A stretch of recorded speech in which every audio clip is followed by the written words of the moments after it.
વડોદરામાં કોર્પોરેશને 331 કરોડના વિકાસ કાર્યોનું લોકાર્પણ અને ખાતમુહૂર્ત કર્યું હતું, પરંતુ આ વિકાસ કાર્યોના ઉદ્ઘાટનમાં કોર્પોરેશન સત્તાધીશો દ્વારા કરવામાં આવેલ અણઘડ વહીવટ અને પાલિકાએ વિકાસના કામોમાં કરેલ પોતાની બુદ્ધિનું પ્રદર્શન સામે આવ્યું છે।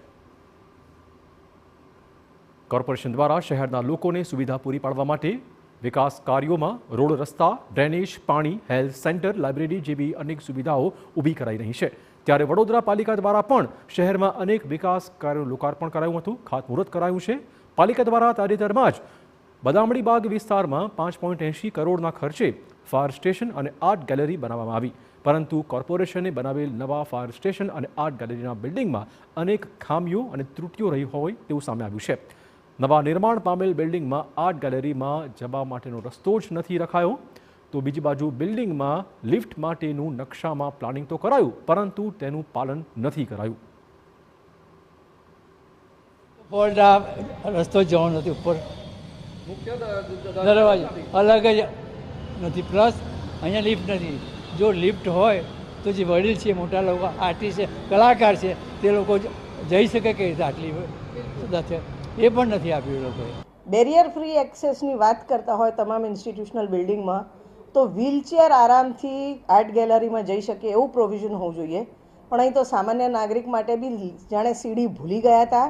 પાછળ બહારથી એક લોખંડની સીડી મૂકવામાં આવી છે અને સાથે તમે જોશો તો લિફ્ટનું બી પ્રોવિઝન નથી, તો એક ડિસેબલ્ડને આર્ટને માણવાનો કોઈ અધિકાર નથી। વડોદરા શહેરમાં વર્ષોની લડત બાદ આર્ટ ગેલેરી મળી છે, પણ તેના નિર્માણમાં પાલિકાએ વેઠ ઉતારતા આર્ટ ગેલેરીનો મેઇન એન્ટ્રી ગેટ જ નથી બનાવાયો। ડિઝાઇન પ્રમાણે જે સ્થળે મેઇન ગેટ બનાવવાનો હતો ત્યાં કોન્ટ્રાક્ટર દ્વારા દિવાલ ચણી દેવાઈ છે। ઇમારતમાં રહી ગયેલી ખામીઓ વિશે શહેરના મેયરને તો ખ્યાલ જ નથી।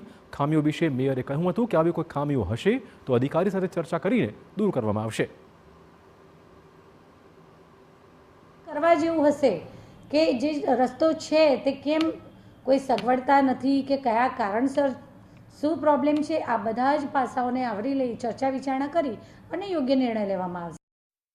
મહત્વપૂર્ણ છે કે ફાયર સ્ટેશન અને આર્ટ ગેલેરીના નિર્માણમાં રહી ગયેલી ત્રુટીઓ શાસકો અને અધિકારીઓ દ્વારા વહેલી તકે દૂર નહીં કરાય તો કરોડો રૂપિયાના ખર્ચે બનાવેલ આ ઇમારત શોભાના ગાંઠિયા સમાન જ બની રહેશે। મહાનગરપાલિકા દ્વારા વધુ એક અજાયબી ઊભી કરવામાં આવી છે। આ અજાયબીનું નામ કહી શકાય છે કે ફાયર સ્ટેશનનું ઓપનિંગ સાથે સાથે આર્ટ ગેલેરીનું પણ નિર્માણ કરવામાં આવ્યું। આર્ટ ગેલેરી બનાવી તો દીધી, પરંતુ જે રીતે ત્યાં સુવિધાઓ હોવી જોઈએ તે સુવિધાઓ આપવાનું પાલિકા ભૂલી ગઈ। મહત્વનું છે કે જે પ્રકારે લોકાર્પણ કરવામાં આવ્યું, લોકાર્પણની ઉતાવળ કયા કારણોથી હતી તે તો હજુ જાણવા નથી મળ્યું, પરંતુ જે રીતે આર્ટ ગેલેરીનું નિર્માણ કરવામાં આવ્યું, નિર્માણ પૂર્ણ થયા પહેલાં જ તેનું લોકાર્પણ કરી દેવામાં આવ્યું। આ આર્ટ ગેલેરીમાં જવા માટે કોઈ મુખ્ય રસ્તો આપવામાં નથી આવ્યો। ફાયરના સાધનો ઊભા છે, ફાયરના સાધનોની પાછળ થઈ આર્ટ ગેલેરીમાં પ્રવેશ લેવો પડશે। આર્ટ ગેલેરી માટેનું કોઈ પણ પ્રકારનું બોર્ડ આપવામાં નથી આવ્યું અને આ ઉપરાંત જે રીતે પ્લાન બનાવવામાં આવે છે, નકશો પાલિકા દ્વારા ગ્રાઉન્ડ ફ્લોર પર લગાવવામાં આવે છે, તે પ્રકારે કામગીરી નહીં થયું હોવાનું સ્પષ્ટપણે દેખાઈ રહ્યું છે।